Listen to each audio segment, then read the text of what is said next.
नमस्कार दोस्तों, मैं आपका अपना एलएस स्टूडेंट उमेश यादव हूँ। तो देखिए दोस्तों, हम पिछले वीडियो में बात किए थे डब्ल्यूबीसी के क्लासिफिकेशन की। तो उसके आगे का पार्ट है कि डब्ल्यूबीसी के क्लासिफिकेशन की बात करें तो डब्ल्यूबीसी को दो भागों में बांटा गया है। तो बात करें, एक तो ग्रेनुलोसाइट, एक एग्रेनुलोसाइट। अब ग्रेनुलोसाइट की बात करें तो ग्रेनुलोसाइट को भी तीन भागों में बांटा गया है। एक तो ईसोफिल, एक एसिनोफिल, एक न्यूट्रोफिल। और बात करें हम एग्रेनुलोसाइट को, तो एग्रेनुलोसाइट को भी दो भागों में बांटा गया है। एक तो मोनोसाइट, तो मोनोसाइट का अदर नेम की बात करें तो इसको मैक्रोफेज कहते हैं। और हम बात करें इसके दूसरे भाग की तो उसको लिम्फोसाइट कहते हैं। देखिए दोस्तों, लिम्फोसाइट को भी तीन भागों में बांटा गया है। एक तो टी लिम्फोसाइट, एक बी लिम्फोसाइट और एक कहती है एनके किलर सेल। तो हम बात करें इनके महत्वपूर्ण तथ्य के बारे में, तो देखिए दोस्तों, बेसोफिल और एक होती है मस्ट सेल। तो हम बेसोफिल की बात करें तो बेसोफिल है ना, जो सिर्फ ब्लड में पाई जाती है। और हम बात करें मस्ट सेल्स की, तो मस्ट सेल है जो कनेक्टिव टिश्यू में पाई जाती है। अब हम इनके न्यूक्लियस की बात करें तो इनका न्यूक्लियस या केंद्र दोनों का वो एस शेप का होता है। अब हम बात करें इनके फंक्शन की, तो इनका जो कार्य होता है वो ये होता है, एक तो हिपेरिन यानी कि रक्त का थक्का नहीं जमने देती है, और एक होता है हिस्टामिन यानी कि एलर्जी के स्राव को बढ़ाती है। देखिए दोस्तों, ईसोनोफिल्स की, ईसोनोफिल है जो हिस्टामाइन स्रावित कराता है। अगर हिस्टामाइन स्रावित होगा तो हिस्टामिन के स्राव को कम करती है। अगर हिस्टामिन का स्राव कम होगा तो सीधी सी बात है कि एलर्जी को रोकता है।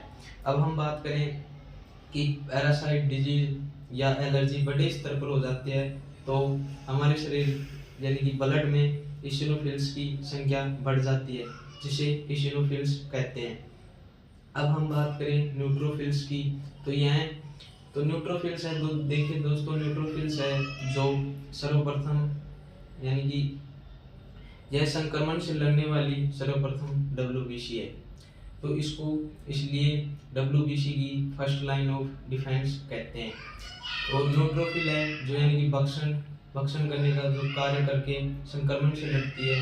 और हम यहाँ तक बात होती है न्यूट्रोफिल्स की। अगर हम बात करें अब मोनोसाइट या मैक्रोफेज की, तो देखिए दोस्तों, मोनोसाइट होता है तो मोनोसाइट है जो ब्लड में पाई जाती है, और मैक्रोफेज होती है वो कनेक्टिव टिश्यू में पाई जाती है। तो देखिए दोस्तों, हम इसके न्यूक्लियस या केंद्रक की बात करें तो इनका न्यूक्लियस या केंद्रक, वो न्यूक्लियस होता है वो होता है घोड़े के नाल के समान या बीन शेप या किडनी शेप। अगर हम बात करें इनकी यानी कि इसकी डेफिनेशन की मैक्रोफेज की, तो यानी कि ब्लड में से मोनोसाइट निकलकर कनेक्टिव टिश्यू में आ जाती है तो उसे मैक्रोफेज कहते हैं। दोस्तों, हम बात करें मोनोसाइट और मैक्रोफेज के कार्य की, तो यह शरीर में भक्षण करने वाली डब्ल्यूबीसी यानी कि मैन डब्ल्यूबीसी है। अब हम बात करें शरीर में पाए जाने वाली मैक्रोफेज की, तो देखिए दोस्तों, शरीर में लंग्स में जो मैक्रोफेज पाई जाती है उसे डस्ट सेल कहते हैं। लीवर में जो मैक्रोफेज पाई जाती है दोस्तों, उसे हम कूपर सेल कहते हैं। बोन में जो मैक्रोफेज पाई जाती है दोस्तों, उसे ओस्टियोक्लास्ट कहते हैं। और देखिए दोस्तों, ब्लड में जो मैक्रोफेज पाई जाती है उसे हम मोनोसाइट कहते हैं। और स्किन में जो मैक्रोफेज पाई जाती है उसे हम लंगरहैंस सेल्स कहते हैं। अब हम बात करें यानी कि लिम्फोसाइट की क्लासिफिकेशन में सबसे पहले यानी कि बी लिम्फोसाइट की, तो बी लिम्फोसाइट है वो प्लाज्मा सेल्स बनाती है। और प्लाज्मा सेल्स है जो एंटीबॉडी बनाती है। तो देखिए दोस्तों, जैसे कि एग्जाम्पल की हम बात करें तो बी सेल्स यानी कि बी सेल है वो क्या करेगी, यानी कि बी सेल है जो प्लाज्मा सेल बनाएगी, और प्लाज्मा सेल है वो एंटीबॉडी बनाएगी। तो हम बात करें प्लाज्मा सेल्स की न्यूक्लियस की, तो प्लाज्मा सेल्स का न्यूक्लियस होता है वो गाड़ी के पहिए के समान होता है। अब देखिए दोस्तों, हम ब्लड सेल्स एवं उसके समकक्ष कनेक्टिव टिश्यू की सेल्स की बात करें तो ब्लड सेल्स में सर्वप्रथम आता है ईसोफिल। अब ईसोफिल के कनेक्टिव टिश्यू सेल्स की बात करें तो इसके समकक्ष होता है मस्ट सेल्स।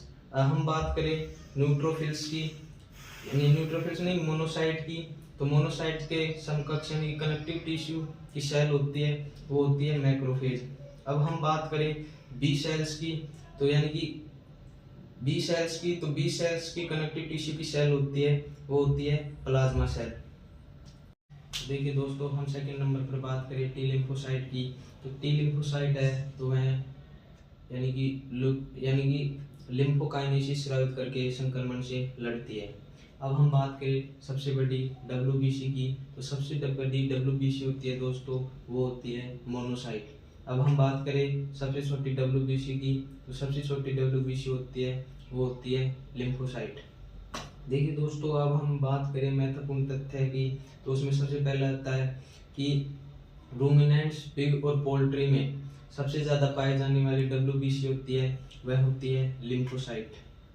अब सेकंड नंबर की बात करें, अन्य जानवर एवं मानव में सबसे ज़्यादा पाए जाने वाली डब्ल्यूबीसी होती है, वह होती है न्यूट्रोफिल। देखिए दोस्तों, हम तीसरे नंबर पर बात करें ब्लड में, यानी कि ब्लड नंबर का कम हो जाए, ब्लड नंबर कम हो जाती है, तो हम उसके लिए एक टर्म काम में लेते हैं, जिसे हम कहते हैं पीनिया। जिस प्रकार अगर डेफिनेशन आ जाए ल्यूकोपीनिया, तो देखिए दोस्तों, ल्यूको मीन्स होता है डब्ल्यूबीसी, तो डब्ल्यूबीसी का कम होना ल्यूकोपीनिया कहलाता है। इसी प्रकार आ जाए न्यूट्रोपीनिया, तो न्यूट्रोफिल्स के नंबर का कम होना न्यूट्रोफिलिया कहलाता है। दोस्तों, हम बात करें ब्लड नंबर का बढ़ जाना, तो उसे फिलिया कहते हैं। अब हम बात करें इसके एग्जाम्पल की, तो देखिए दोस्तों, न्यूट्रोफिलिया यानी कि न्यूट्रोफिल्स की संख्या का बढ़ जाना। इसी प्रकार 2-3 डेफिनेशन आ जाए तो उसके हिसाब से हम इसको कर सकते हैं। लास्ट में फिलिया आ जाए तो फिलिया का मतलब होता है कि बढ़ना। अब हम बात करें आरबीसी के निर्माण की, तो निर्माण का स्थल की, तो आरबीसी के निर्माण के स्थल की बात करें, यानी कि भ्रूण की शुरुआती अवस्था में आरबीसी कहाँ होती है, तो भ्रूण की शुरुआती अवस्था में आरबीसी होती है, वो योग शेप में होती है, और फीटस यानी कि भ्रूण की अंतिम अवस्था में होती है, वो होती है स्प्लीन या लीवर में। अब हम बात करें जन्म के पश्चात, तो देखिए दोस्तों, जन्म के पश्चात आरबीसी होती है, वह होती है बोन मेरो में। दोस्तों, हम बात करें आरबीसी के नष्ट होने के स्थान की, तो हम बात करें मानव में, तो मानव में आरबीसी जो नष्ट होती है वो स्प्लीन में होती है। स्प्लीन को हिंदी में कहते हैं पहिया होता है। तो इसी प्रकार हम इसे मानव में इसे आरबीसी का कब्रिस्तान भी कह देते हैं। हम जानवरों में बात करें आरबीसी के नष्ट होने की, तो वो बोन मेरो में होती है। और हम बात करें पक्षियों में, तो पक्षियों में आरबीसी के नष्ट होने का स्थान होता है, वह होता है लीवर। थैंक यू, मिलते हैं नेक्स्ट क्लास में। इसी के साथ बने रहिए हमारे यूट्यूब चैनल LSM मिशन 2027 पर।